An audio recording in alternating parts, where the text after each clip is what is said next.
Hello, Durud and Shalom. How's everyone doing, guys? What's happening? Is there going to be war? There seems to this seems to be the beginning of an attack. This is deja vu because Netanyahu had a similar message to the Iranian people a few days before the 12-day war that happened. So is this happening again? Because this time Netanyahu came out and gave a message to the Iranian people asking them to rise up and come into the streets. What's happening? Guys, what's happening? Are you guys about to attack? Israelis in the chat. You could tell me. I won't tell anybody. Israelis in the chat. Are you guys here? But how's my audio, by the way? Guys, Israelis in the chat. Let me see the chat. Are there any Israelis here? Can you just tell me if you guys are gonna attack? I want to know when. I want to know when to schedule my show. I want to be live on air on them Persian and then my English channels on air if there is going to be an attack, because these so many Israeli politicians have now came out with a message to Iranian people regarding them rising up.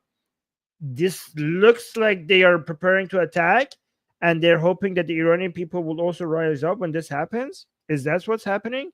Let me see who's in the chat. Wow, the chat is busy, guys. Guys, make sure that you like the stream. Hi, guys. Okay, there's so many people. I'm not gonna read all the names, because if I do, I'm gonna miss somebody, and they're gonna think that I don't see them. I see all of you. I see all of you. Yeah. So let me see. This video gave me.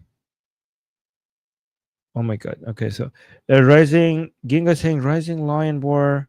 The 12-day was. Yeah, I don't know. Yeah, well, let's listen to what Netanyahu is saying to the Iranian people. I just want to wait a little bit until the more people show up here.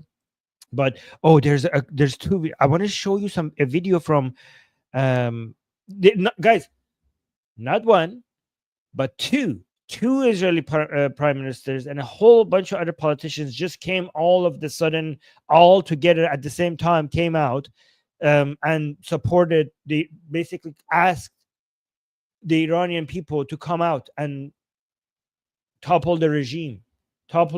So this seems coordinated. There seems to be something happening. And guys, by the way, did you guys know what they call these up before? While we wait for other people to show up, I want to show you a funny video regarding Khamenei. Before I should play the Netanyahu video for you, because I don't know if you know that the Israeli strike was dubbed the Operation Red Wedding in reference to Game of Thrones, the Red Wedding.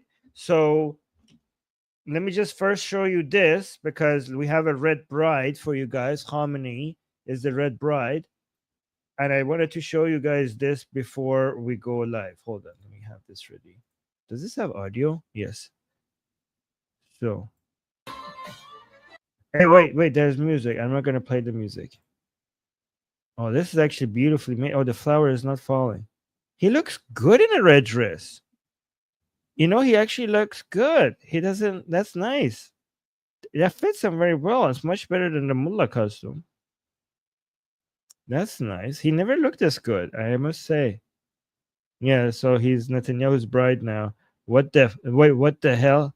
Okay, I did not expect that. What was that?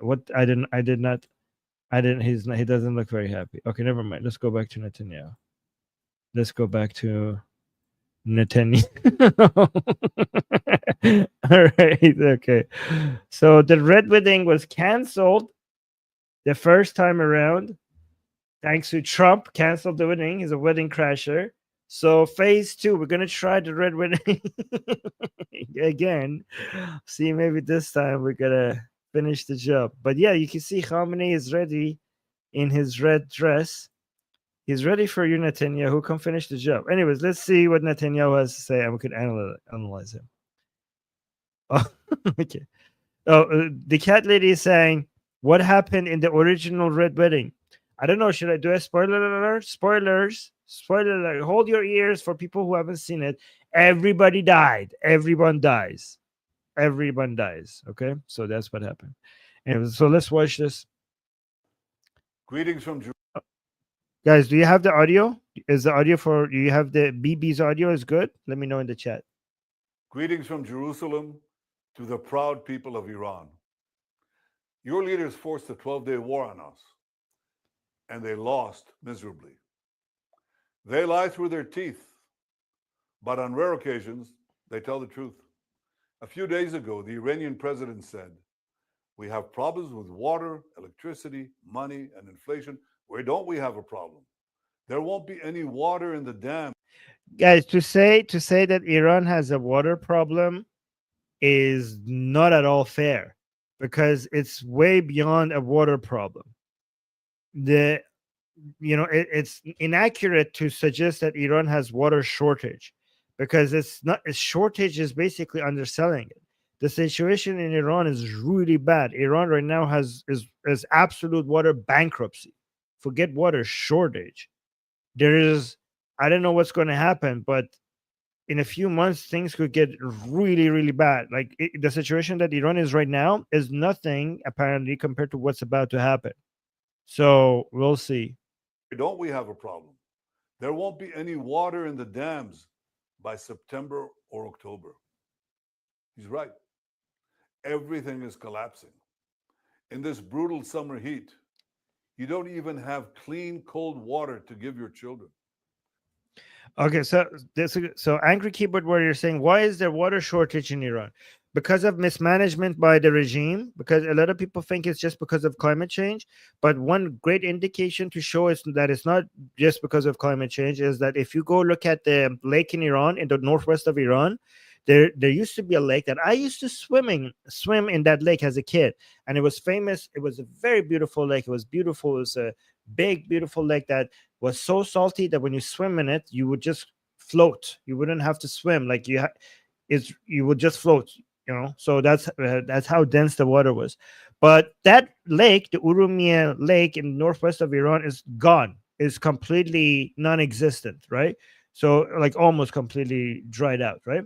But you could tell that it's because of mismanagement, because there's two other lakes right really close to it across the border, one in Turkey and one in Armenia, and those lakes are fine. So the only lake that is dried out is the one in Iran. And a lot of bad policies, including building dams where you weren't supposed to, and a lot of wastage of water. Like 40% of the water, it just gets wasted in the way, like the leakage and everything, and the pipes, they're so old and mismanaged. And one of the key reasons why Iran is running out of water is because of, after the Islamic Revolution, the new Islamic regime wanted to be self-reliant. So they were isolationists, because they were not just Islamic, they also had some Marxist ideology, because the Islamic Revolution was Islamic and Marxist at the same time. And they wanted to be self-reliant and not rely on other countries. So they switched the agriculture, the farming, to stuff that were consumed by Iranians, instead of stuff that they could sell to foreigners for more money. And they thought that's good, because this is what we eat, so this is what we should farm. But the problem is that if they actually focus on the things that during the Pahlavis Iranians were farming, they could have sold that for so much more money, and then buy what they needed with that money and have so much more extra in return. And during Pahlavi, the farming was really focused on stuff that didn't use a lot of water. But right now in Iran, because of the mullahs, farming has switched into wheat and watermelons, and these are stuff that use a lot of water. And most of Iran's water shortage is because of the farming sector. That's where most of the water consumption goes. So it's mostly because of bad policies and corruption. Also a lot of corruption. That's why Iran is running out of water. So yeah, this is why I always say, as much as I hate Islam, the Marxist part of the Islamic Republic is worse for Iran than the Islamic part. Guys, this is a very key thing for you guys to understand. So the Islamic Revolution of 1979 was not just an Islamic revolution. It was done, Islamists and leftists did that together at the same time. They were united, right? And then after the Islamic Revolution, the Islamists, the mullahs, got rid of the leftists, but they kept on a lot of their ideas and ideology and their ideology. And that part of that ideology, the leftists, the isolationists, the self-reliance, the anti-Western Marxism, anti-imperialist ideas that the Islamic Republic inherited from the leftists is actually more destructive. I say this as somebody who has fought against Islam for more than a decade now. I could tell you that the Marxist ideas, the command economy, the self-reliance and isolationist ideas that they inherited from leftists has been more destructive to Iran than Islam. I mean, as bad as Islam has been for Iran, Marxism has been worse for Iran than Islam. So remember that. So let's continue. Don't even have clean, cold water to give your children. Such hypocrisy. Yeah. Such disdain for the Iranian people. To live like this is not fair to you. It's not fair to your children. But I have very good news. Look, somebody in the chat is saying, living in Iran. So he says, shut the F up. You don't know anything. Living in America and lecturing in Iran. I'm Iranian. I have every right to talk about, I mean, obviously I have a right, but I'm Iranian. I mean, even if I wasn't, I would still have a right to talk about whatever I want, and you cannot stop me. If you don't like it, come stop me. What are you going to do about it? What are you going to do? You can't shut me up. Just keep crying. Just cry. Cry for me. I like your tears. Oh yeah, guys, by the way, now that I mentioned that, I have a cup here. Look at this. I have a cup behind me. Calm me tears. I should hold this. I should have this next to me. Yeah, give me your tears. Give me your tears. Okay. All right. Wait. Okay. All right, let's continue. Israel is the #1 recycler of water in the world. We recycle 90% of our wastewater, and we lead the world. 90%. That's guys. 90%. That's crazy. This is really impressive. And I think 80% of Israel's drinking water comes from the sea. Like, Israel is #1. Do you understand how crazy these numbers are? This is unheard of. I think Israelis are just used to. I don't know, guys. Do you appreciate this? Israelis in the chat. Do you understand how impressive that is? Like, when we mentioned on the Persian channel that 80% of your drinking water comes from the sea, and you just desalinate seawater, that you should be so proud. No other country gets to say that. You guys, that is so impressive. And yet, this is very embarrassing for the Islamic Republic, because Israel has less water. Israel has less water than Iran, but they have more water because of their technology. Do you understand that Iran has so many, had so many big rivers there's a reason why civilization, it started around Iran back in the day, right? It was where the Persian Empire was. Well, it was basically the cradle of civilization because of all the goddamn rivers that they have. Israel doesn't have all those great rivers that Iran has. And yet now Iran is running out of water, and Israel is just getting 80% of its drinking water from the sea.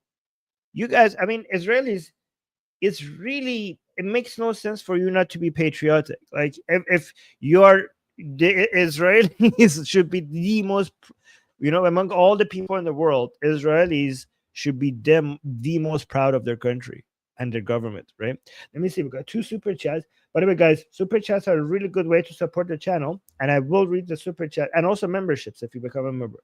And I will read the super chats as I get them during the show. So Shauna saying, imagine living in Iran and lecturing America. Wow. Yeah, guys, that's good, Shauna. You're right. Actually, imagining, that's funny because they don't say that about Israel either. These people who are getting so angry with me because I am not in Iran and talking about Iran, even though I am Iranian, even though I lived half of my life in Iran, they're like, oh, you're lecturing Iran. Dude, I'm Iranian. Iranian people listen to me. They watch my show on my Persian channel, and I have a lot of fans in Iran. So I think they know better than you. The Iranian people who are my fans and my followers, I think they understand whether or not I should be listened to more than you. That, and also these are the same people who are not in Israel and are condemning Israel. I mean, based on their own standards, they shouldn't be condemning America or Israel. Good point, Shauna. That was a good comeback. That's impressive. That's good.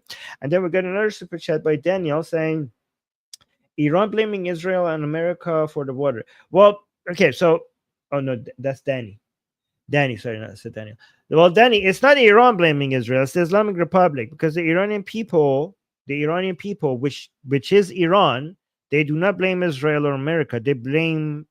I know what you meant. So I agree with what you're trying to say. You're trying to say the Islamic Republic blames Israel and Americans, and obviously they're wrong. So I get your point. I just want to use this opportunity to say that the Iranian people, which are the true representative of Iran as a country, their chant in the streets of Iran is one of their favorite. When they go into the streets and chant, they say, "Dushman ma haminjas, durugh migan Amrikas." That's a very famous chant. It's one of their favorites, which translates to, "Our enemy is right here. They lie to us when they say it's America," meaning that our enemy is the Islamic Republic. It's not America. That's one of the most famous chants by Iranian people in the streets, right? Oh wow, we're getting more super chats. Let me respond to more super chats. And then we go back to BB, the BB of hearts. Okay, that's what Iranian people call him, by the way, BB, the BB of hearts. And Elad is saying, I grew up next to the biggest water recycling facility in the country. Wow, really? That's amazing. Guys, these are source of pride, like your technology, your industry, your infrastructure. I hope you guys appreciate that. Thank you, Elad, for that super chat. And Ginga is saying it's the Rising Lion War. The 12-day war is a psyop. Oh, okay. It's the rising. Oh, so you're saying that was just okay. Well, thank you, Ginga. Thank you for the super chat. Appreciate that. Let's go to BB. BB, come do what you need to do, please. We need you. We need the Iranian people need you. So let's continue. Israel is the #1 recycler of water in the world. Yes. We recycle 90% of our wastewater, and we lead the world in desalination. We know exactly what to do, so Iran can also have plentiful water. Almost a decade ago, I opened a Telegram channel in Farsi to teach water management to Iranians. 100,000 Iranians joined almost instantly. The thirst for water in Iran is only matched by the thirst for freedom. You know, Netanyahu is very impressed that every time he opens a new Telegram channel or or for Iranian people, or when he talks to the Iranian people, he when he first started doing this, he was surprised how many Iranians come and welcome and appreciate his messages, and it shows that he likes it. And he brags about it, like, and he's so impressed that so many Iranians are in his comment sections, and they send video from Iran with their faces, which is really brave and dangerous, actually. But he is very impressed by the Iranian people and how much they love Israel and how much they appreciate Netanyahu, because he constantly talks about it and brags about it. Let me see. We got 2 more super chats. Let me respond to them. Love Dream is saying, Armin, my issue with Israel is the undeniable forced settlements in the West Bank. Armed Israelis take land from civilians. How can this be defended? Well, the West Bank, Israel was tried many times during its history to come up with an agreement with the Arabs in that region so that they could have a country and Israel could live, could have its country side by side. So that they try to do the two-state solution multiple times. So when you're saying it's forced, it's not forced on the Arabs in the West Bank. The West Bank, the settlements in the West Bank has been forced upon Israelis by the Arabs in the West Bank by refusing to accept having a country, because they were more interested in annihilating Israel than having a country, because they were offered many times a deal that will get them to have Palestine as a country and Israel being a country, But every single time they refused because they were more interested in getting the entire land and destroying Israel. So they were saying they're more interested in destroying Israel than having a country. So unfortunately, the West Bank, the settlements are necessary now. Well, I don't know if it's unfortunate.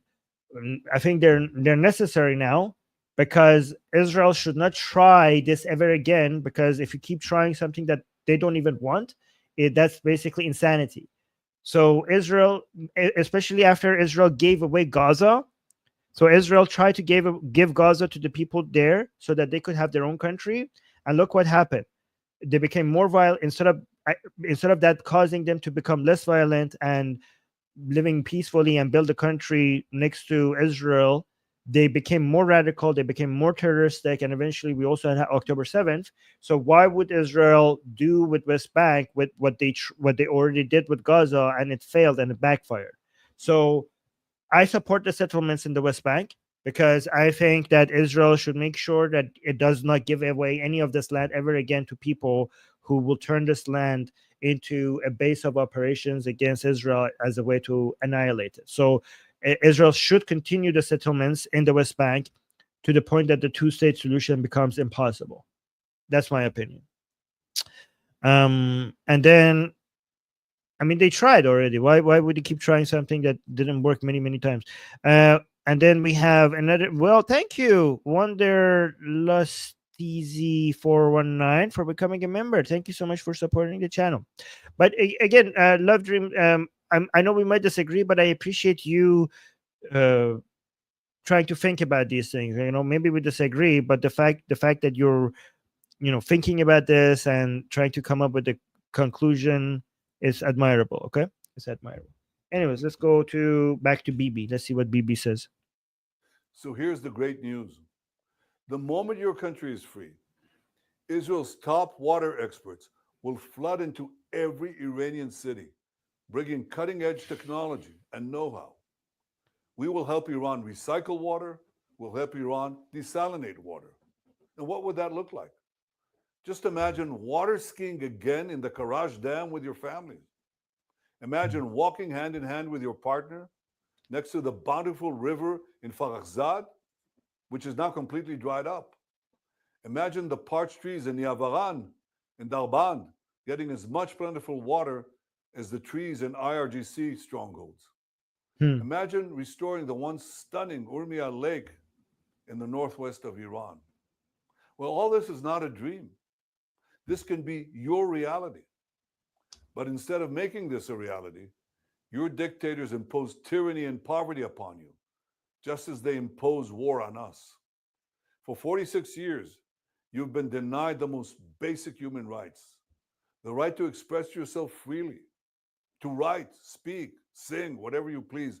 I have here the books of Iranians, impressive Iranian dissidents who write the truth and speak.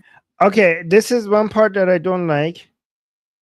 So look at I don't know who picked these books. Okay, I don't know who picked these books, but somebody, I think they got the intern to go into the closest bookstore next to them, and they were like, "Hey, just give me some books written by Iranians against the Islamic Republic," right? And they just, without checking, they just put these books here. But look at the book that he's holding. You see that book? Do you know what that book is? I think they didn't do their research on the book. Iranians, impressive Iranian dissidents who write the truth and speak the truth. Okay, this is the part I have a criticism for Netanyahu. Somebody should have researched those books before you put them on the desk as a demonstration of Iranians against the Islamic Republic. Do you guys know what that very first book at the top is? Do you guys know? Has anybody is this on Israeli media? Has anybody talked about the books that they pick? Because that shows, remember, guys, how I made the show regarding the correct opposition in Iran, not the fake opposition. And the fact that now, after I put that show, because a lot of people were thinking, Armin, you're being too picky, that's not very important. But now that they put this book on the very top, shows how important that live stream that I made was for you guys to understand the fake opposition. Let me see. What was the name of the show? You guys need to go watch that if you haven't. What is it called? Let me see if I could find the show. What was that show called? I forgot. Fake opposition. No, that's not. That's so old. The two-state. Oh yeah, the two-state delusion. I made that show. Israel targets Khamenei. Iran. No, not that one. Where is that? Oh yeah, exposing Iran's fake opposition. Okay, exposing Iran's fake opposition that still defends the regime. Okay, that show was very important, and I know because it was so nuanced and nerdy, it doesn't get that many views. Basically, it's one of the lowest views live streams that I've did for a while because it gets so deep into Iranian politics, and a lot of people get bored of that because it's just so nerdy. All right. But the fact that Netanyahu, I don't think he picked this book. I think they just told somebody to just go pick some random books of Iranians written against the regime. The fact that that book, let me show you, okay? Look at the colors of the top book. It's this one, okay? The Road to Diplomacy, the Road to Democracy in Iran. It's by Akbar Ganji. All right, you can see the colors is the same. Look at this. Dissidents who write the truth and speak the truth. Wait, the one that he's holding in his hand. Look at that. Impressive Iranian. The right to express yourself freely, to write, speak, sing, whatever you please. I have here the books of. Yes. See, I even went and looked at the colors of the book to make sure that it's correct. That's Iranians. Yeah, that Akbar Ganji. So let me actually tell you, guys, this is why among the Iranian opposition, so-called opposition, the ones who are anti-Pahlavi are also anti-Israel. I told you most of the time, not all the time. I told you to do a Pahlavi and Israel check, okay?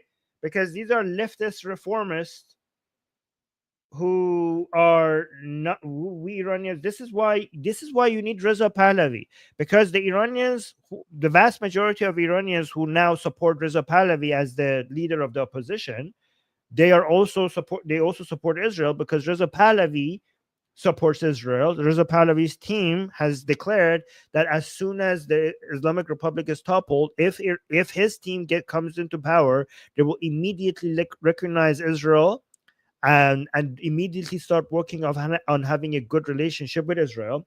But these other people that you have the book. So this is Akbar Ganji. He has called Israel an outlaw state. So guys, hey, Netanyahu, this is why I told you need to hire me. Mossad needs to hire me because this was so easy to check. When you pick those books, you could have just taken a picture of the cover, uploaded on ChatGPT, and asked ChatGPT, hey, what are the opinions of this author regarding Israel? Okay, because these are some of the leftist, anti-Pahlavi, anti-imperialist people who are the only reason why they against the Islamic Republic is because they didn't get the share that they were promised after the 1979 Islamic Revolution. That's why they're salty, but they are just basically they have the same anti-Western, anti-Israeli ideology. He has called Israel apartheid, an outlaw state. Let me see. Yeah. So why would you put that book at the top? You're celebrating the author that has such low views of Israel. This is why you need to talk to more Iranians, because we will tell you who's who and who you need to support. And this is why Israel should be investing in Reza Pahlavi, because he's the revolutionary leader where you can be sure that supporting him is not going to backfire against Israel, because he supports Israel and his followers support Israel. I mean, why wouldn't you put Reza Pahlavi's book? Reza Pahlavi has books. You could put, if you're picking some books of Iranians against the Islamic Republic, you could have put Reza Pahlavi's books over there. And also, guys, why is Netanyahu not mentioning Reza Pahlavi as much? That's the person you need to be celebrating.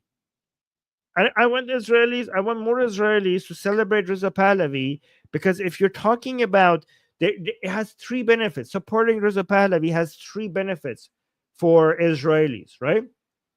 First of all, you are supporting an ally, somebody who recognizes Israel and wants good relationship with Israel, right? So you're basically supporting the part of the opposition that if they come to power, it will mean that Iran and Israel will have good relationship. That's the first benefit. The second benefit is that the Iranian people will really welcome that. Meaning that the Iranian people will, if you support Reza Pahlavi, you will get more Iranian people who haven't been fallen in love with the nation of Israel and the Israeli people because they love Reza Pahlavi so much. You will build a bigger bond with the Iranian people, and the cooperations will increase. That's the main person that if you support, you will get a lot of credibility from and a lot of support from the Iranian people, more than it is even right now. That's the second benefit.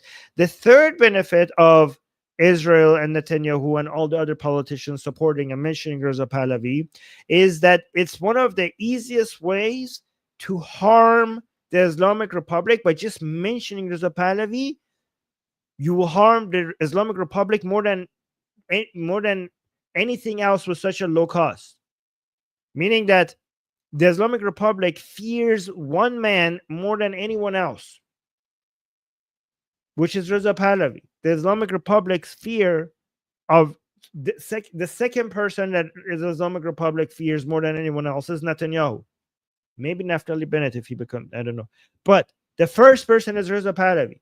So, and the Islamic Republic always tries to secretly support other opposition against itself.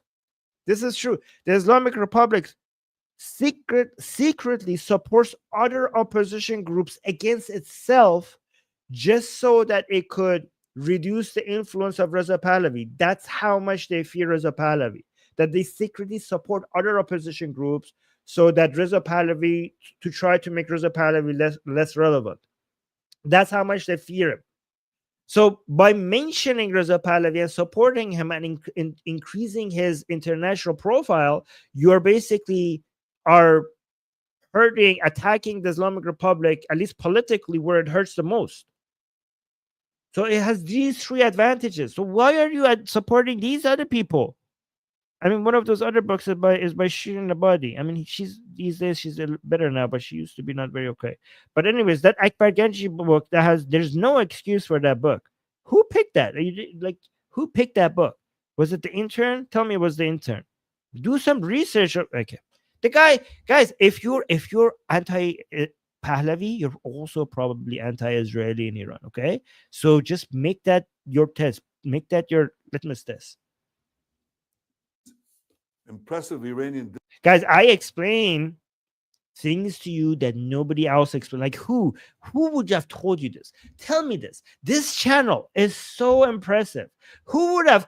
Like this video, you guys have, most of you have seen this video somewhere else, and you read you listened to what Netanyahu said and you were like informed about it. But tell me, did anybody in any live stream or any show come and analyze the book that Netanyahu was holding in his hand?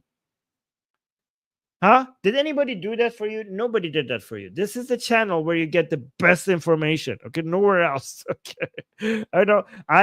When it comes to politics in Iran, this is your channel. Okay. Oh yes, there's an Iranian in the chat is trying to remind me something. So one Iranian in the chat is writing, Shaheen, thank you, Shaheen.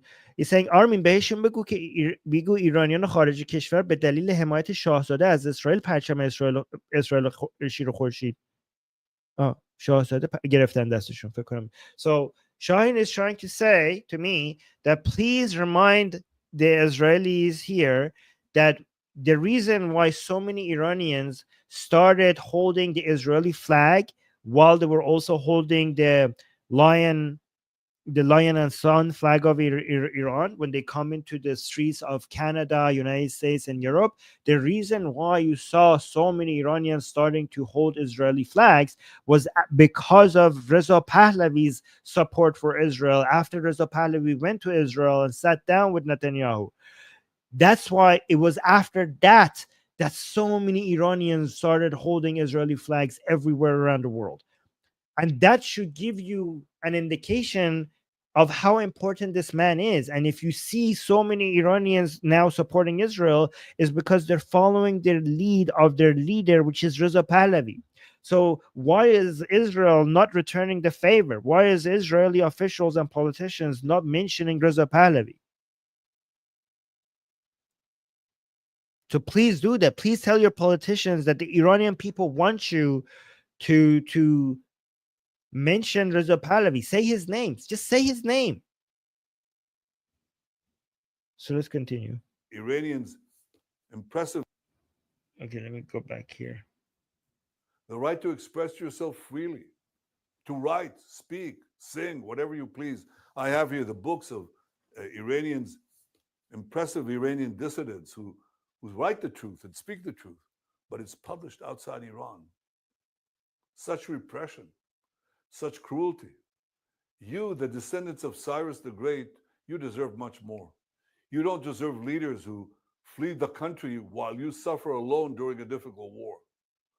Neda and Navid could have brought Iran glory and gold. Instead, they are killed and banished. So much money has been burned to hell.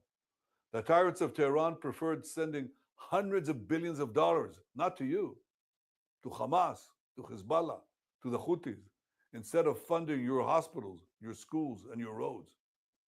It doesn't have to be this way. I urge you to be bold and brave, to dare to dream. Take risks for freedom, for your future, for your families. It's worth it. Take to the streets, demand justice, demand accountability, protest tyranny, build a better future for your families and for all Iranians. Do not let these fanatic mullahs ruin your lives for a minute longer. And know this, you are not alone. I stand with you. Israel stands with you. Okay, so this is very important, okay? This is very much appreciated, but I want to know what that means. Okay? Because do you guys want to know? I will today speak on behalf of many Iranian people, okay?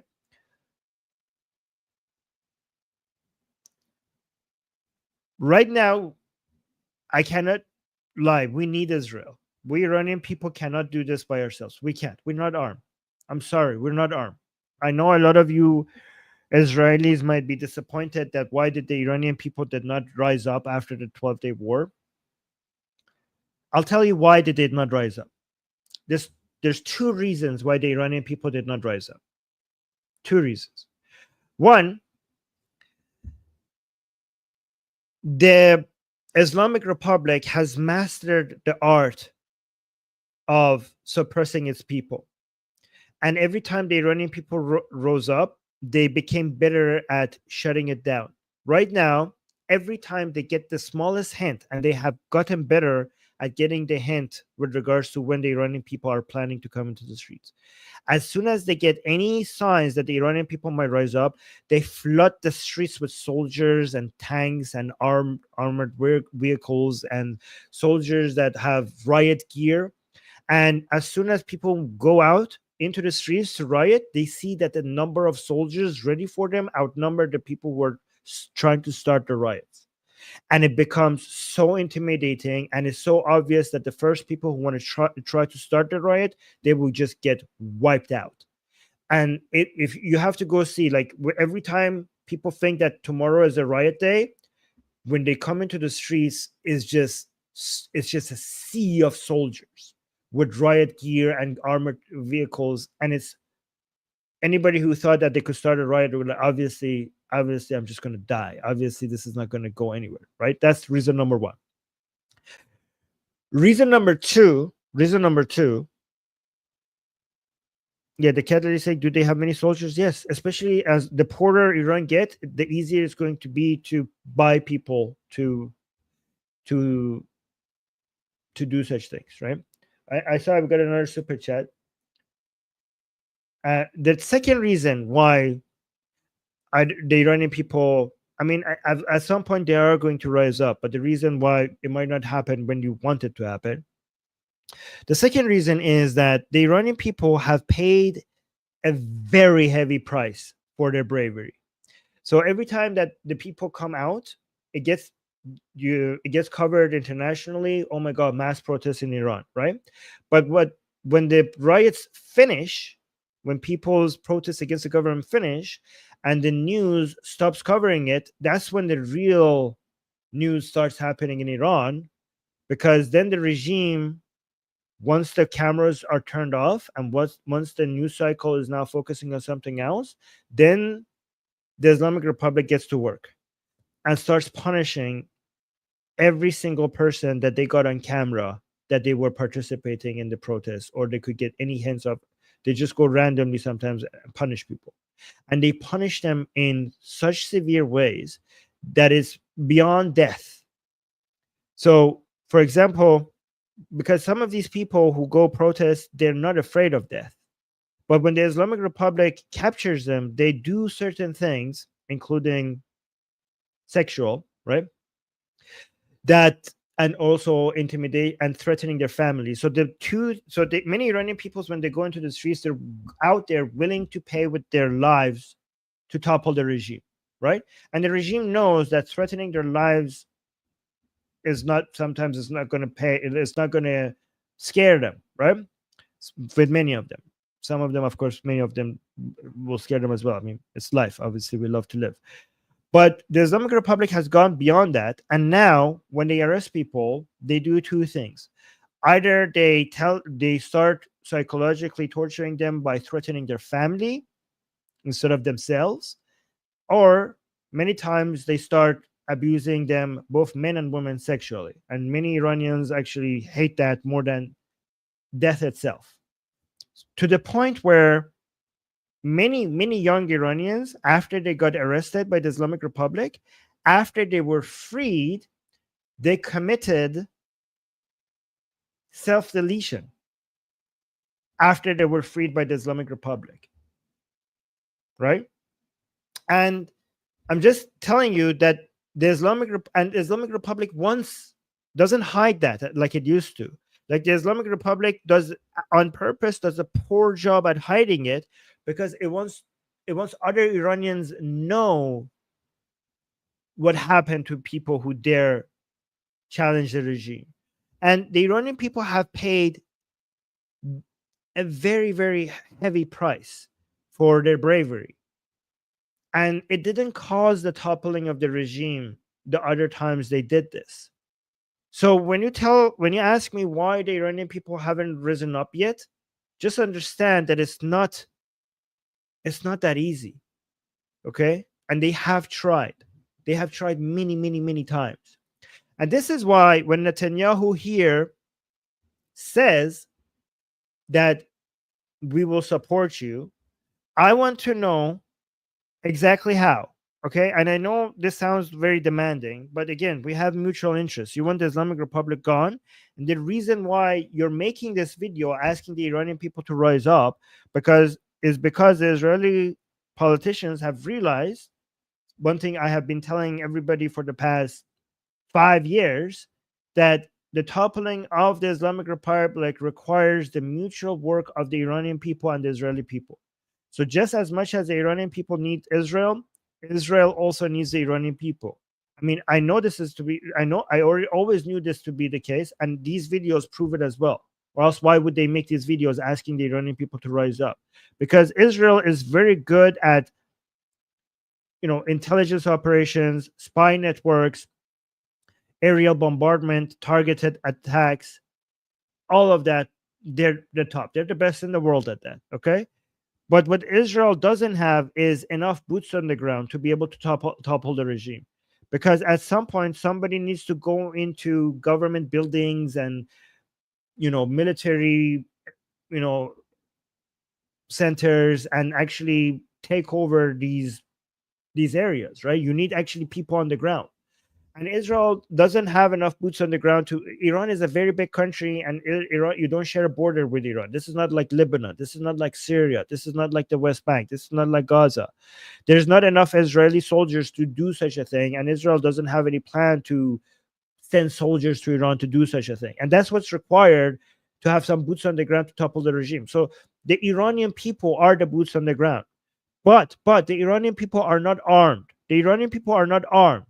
So this is why when you say that we will stand next to you and we will support you, I'm going to tell, as an Iranian speaking to Israelis, I'm going to tell you exactly what we need. We need you to attack the people who attack the protesters when the protests happen. We don't want, when it comes to supporting the Iranian people, just beautiful messages and well wishes and hashtags and letters. That's not going to do. We need military support. We need support exactly where we, the Iranian people, are lacking. We don't have arms. We don't have weapons. And Israel has the best weapons. Israel has the best weapons. And when the Iranian people come into the streets, when they do, what we need is for you to be there watching. And when the Islamic Republic sends its military, sends its armed forces to attack and kill and torture the Iranian people, you target those. You target those soldiers. You target the anti-riot forces. And if you do that, it will have two effects. It will have two effects. First of all, the anti-riot forces of the Islamic Republic, they will shit their pants, and I'm almost sure that most of them will not show up the next day, okay? Because they are really good at being in the streets and acting all intimidating and strong, and they are strong when it comes to beating up young girls and women and defenseless men in Iran. So yes, they are very tough when it comes to attacking the Iranian people, but as soon as they see an enemy that is actually armed, when they face a real enemy, somebody that could actually fight back, then they cower in fear like the shit that they are. I don't know, man. They will not be there. They will run away. They are weak. They're pathetic. They only know how to, we say in Persian, we call it zaif koshi, which means weak killing, like killing the weak. They only know how to attack people who cannot fight back. That's all they know. So if you show up at that point and attack the Islamic Republic's forces, if you do that, then the first effect is that immediately many of them will not show up the next day. They were like, I'm not paid enough for this. I was just there trying to make a living in this terrible economy. I didn't know they would be shooting at us. Okay, I was there attacking the Iranian people because they cannot shoot back at me. But as soon as they hear one story somewhere there's already attacking them back at them, they're like, yeah, I'm not here to die. I was just here to collect a paycheck. So that's the first thing that will happen. The second thing that will happen is that many more Iranian people will realize that this time they have armed forces on their side. And it will encourage more Iranians to come out.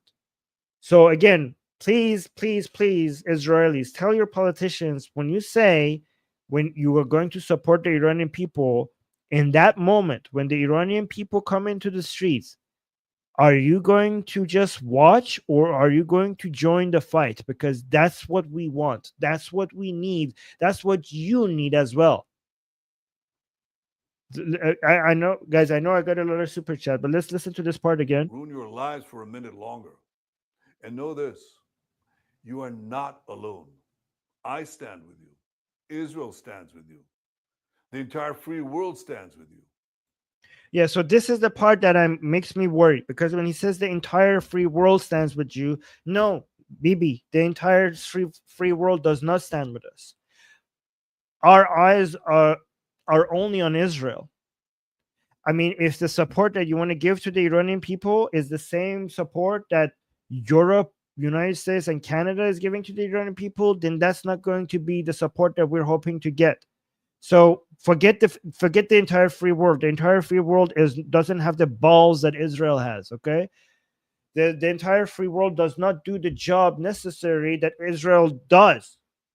So please don't tell me that the support that you're going to give us is the same level as the entire free world. The entire free world has disappointed the Iranian people time and time and time again. The Iranian people have constantly felt the absolute brutality of the Islamic Republic, and the entire free world just watched. You were the only country. Israel is the only country that got involved in fighting this evil. So don't get the rest of the free world involved in this, because that will make us think that you're basically going to do that, basically that level of support. It's not the entire free world. It's just Israel. It's just Iran and Israel. There's nobody else. So let's continue. Okay. The tyrants of Tehran. So Wait, let me actually respond to some super chats. Guys, thank you guys. You guys being very generous. Let me respond to these. Here. Let me actually look at it on my phone. So, Michael is saying Armin. Oh, sorry. Feldman. Sorry if I read it wrong. Is it Michelle? Yeah, oh, sorry, Michelle. Armin, we don't agree on many things. I'm way more cynical. I want to thank you, sir. I'm a Cold War kid in USA. Oh, okay, that's cool. Raised to think that the Iranian people are my enemy. You have made me know that is wrong. Well, I'm so glad that you said that. Oh, thank you so much. That gave me a lot of encouragement. Well, thank you so much. That is so sweet. That made me happy. That made me happy. Let me put this over here. Well, I'm glad that I have that effect on some people at least. And then we got another super chat. Jeff is saying, looks like Iran needs more freedoms. Well, we don't have any freedom. We don't. Yeah, I mean that's not, that is understating it. Okay. I know the joke that you're referring to, but it's actually seriously true. We do need freedom because we're completely bankrupt in that area. Jeff is saying also, thank you so much for the super chat, saying you should tell Iran to touch one of US's boats and stop using Yemen. Well, I think by Iran you mean the Islamic Republic. I don't know what that means, but okay. Oh, you mean you mean that they shouldn't use the Houthis as a proxy, and they should get into fight directly themselves? I mean, they can. That would be the end of them. But I hope they try, because that would be the end of them. But again, it's not Iran; it's the Islamic Republic. Seymour, thank you so much for the super chat, saying the Basijis, meaning because the Basijis are basically the morality police in Iran, saying the Basijis literally fight like hyenas, attack weak or alone people just like hyena, and run away as a lion shows up, like the kaftars that they are. Kaftar is hyena. Call them that. Yeah. I mean, Seymour, the only issue is that I think I don't want to insult hyenas. Hyenas are beautiful animals. I mean, I love animals, and I don't want to. I think that's an insult to any group of animals. I mean, hyenas are doing what hyenas do. Why do we need to insult them? They're doing their thing. So yeah, calling the the morality police in Iran hyenas, I think it's an insult to hyenas. So I don't want to do that. But thank you for that. I get your point. And also, we got another super chat. I don't understand what you mean. Jeff Hart saying, no, homie, America is waiting for Iran government. Yeah, I mean, if you're saying that you're waiting for the Iranian government to attack the American ships so that they could respond, yeah, maybe we'll see. I mean, I hope they try, because that would be the end of them. So let's continue with the rest of what BB is saying. cruel, so callous, so cowardly. They won't last long. You know that. History will record that. Soon your country will be free. Water will be plentiful. Your economy will recover and thrive. Your children will be joyous and carefree again. As our founding father, Theodore Herzl, said of the Jewish state, if you will it, it is no dream. By the way, guys, because this is an atheist channel, I'm going to brag regarding my fellow non-religious. Because a lot of people are like, Armin, you're supporting Zionism. I thought you're an atheist. Guys, you guys know in the chat. I hope every single Israeli knows that Theodore Herzl was non-religious, right? So he said that he is non-religious, and he also said that he's secular.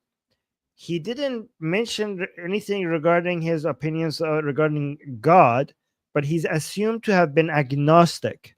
So the founder of Zionism was on our side. So, and Zionism is secular. It was a secular movement. It started as a secular movement, and the founder of Zionism was a Jew without a religion. So I hope more people know that he was on our side. He was, yeah. There are plenty of atheist Zionists. Yes, Shana, I know. I was in Israel. I met them. I met a lot of atheist Zionists in Israel. It is. So let's listen to this quote by Theodore Herzl. Will be joyous and carefree again. As our founding father, Theodore Herzl, said of the Jewish state, if you will it, it is no dream. And I say to you, if you will it, a free Iran is no dream. Now is the time for action. Now is the time to fight for freedom. Iran bariye Irani. He said that in Persian. Iran baraye Irani means Iran for Iranians. So, guys, what do you guys think about Naftali Bennett? Because there's a lot of Israeli politicians right now putting left and right coming out at the same time coming up with statements for the Iranian people. And Naftali Bennett had his statement as well. I want to know what do Israelis in Israel think about Naftali Bennett. We got another super chat. Let me actually read this as well. Jeff is saying Iran will be free as they were in 79 or before. Well, thank you, Jeff. And thank you for the super chat. And I hope you're correct. Really appreciate you saying that. And thank you for the super chat. And let me see what the people in chat are saying. If you want it, it's not a far away fairy tale. Yes, that's the quote. Do you guys, he scares me? Oh. Do you guys like Naftali Bennett in the chat? Naftali is confusing me. He talks good, but in reality, he did some lefty stuff, sort of. He was more aggressive against the Islamic Republic than Bibi because he's the one who coined the term "the head of the octopus," criticizing the Bibi's government for why you're not going directly to the Islamic Republic instead of just focusing on the proxies. So let's see what he has to say here. I mean, with regards to this, they seem to all be coordinated. It seems something is happening in Israel. Like, I don't know if they're getting ready for an attack or something, but whatever the disagreements they have, they just, all of them, like, it seems like I don't know, they're in a group chat or something, but they all are in line to right now. They have somehow all agreed to just come out at the same time and send messages to the Iranian people. So I don't know what's happening and why all of them are doing this at the same time. But a lot of people think that they're getting ready for an attack. But we'll see what he says here. Well, let's go back. Dear Iranian people, your poets once sang of flowing rivers and beautiful gardens, but those rivers and gardens are dry today. Iran is out of water, but it doesn't have to be this way. You see, in the land of Israel, we even have less water, yet de facto, we have an abundance of water. How does this happen? We recycle 90% of our wastewater and use it for agriculture. 70% of the water we drink is generated in our desalination plants using our technology. We would love to share this with you. Your current leadership prefers to spend your money on bombs, on terror, on missiles, instead of on water and abundance for you. Iran has a choice. It can choose to continue war, or it can choose peace. It could choose the way of working together. One day, in not a distant future, Israel will be happy to share all of our technologies with the beautiful Iranian people. So from this friendship, we'll see springs of clear water. That was beautiful as well. Well, thank you. I appreciate that. I just hope when the time comes and the Iranian people, when they show up into the streets, Israel is there. I hope so, because if they're not, so many people will die. Oh, guys, by the way, after this show, I'm going to go to my personal channel, Armin Navabi. Okay. And my personal channel is a much smaller channel. So the live chat there is very, small. We have a small community there. And in half an hour, I'm going to start a show on my personal channel. And over there, we don't talk about politics. Over there, we're talking about how to make money starting a business and creating content online. And I show people my own process. It's just a place where I go and show people what I do and what I'm thinking regarding increasing income and things that are working out for me, because recently I have had a lot of success. It's crazy. And I just like to share my experience with other people on what to do. And today I'm actually going to break down my content creation cycle that I go through to get clients to pay me for my services, right? I'm going to break it down. I'm going to tell exactly people what I'm doing and what I'm going to do next. Again, that's a completely different channel, not related to politics. Over there, we're talking about these type of stuff on my personal channel. I use AI to make everything a lot more, easy to do, and figure out what to do. I use a lot of recent technology. So again, if you're interested in any of that stuff, I'm going to start that show in about 28 minutes on my own personal channel. You can search for Armin Navabi. Also, the link is in the description. So to see that. Let me see. Okay. And I'm going to go get ready for that show. Yeah, there's a lot of Iranians here. Hey, Mohsen. Okay. Heavy Gretel, Shannon, Neil Bunny. You guys are awesome. Jack. Okay, guys, I'm going to head out. Cat Lady, Elod, Emmett. All right, guys, I'm going to head out. This was great. I hope you guys were informed and you appreciated this live stream. Let me know how much you enjoyed this live stream after the stream is over. Leave a comment. Oh, hey, see, Yusuf is here. Stephanie, Ginga. All right, guys, I'm going to go. Make sure you like the stream. If you're new here, subscribe and hit the bell notification. I try to go live every day, the same time that this show went live. I try to go live every day. By the way, if a war happens, if Israel attacks the Islamic Republic, if I'm not live here, it's because I'm live on the Persian channel, but I'm going to keep jumping between the two channels, the English channel and the Persian channel, right? So I'm going to go live 2 hours there, and I'm going to go live here for 2 hours, and then going to go live there for 2 hours. So if there's an attack, I'm either live on the Persian channel or on the English channel, or I'm sleeping and I haven't woken up yet to know that there's a war, right? But so don't worry. If you don't see me live, I will show up very fast as soon as I'm done live with my Persian audience, mostly inside Iran. Okay. All right, guys. I'm going to go. I'm Israel Chai, Javicha, and see you tomorrow. Bye. Mwah.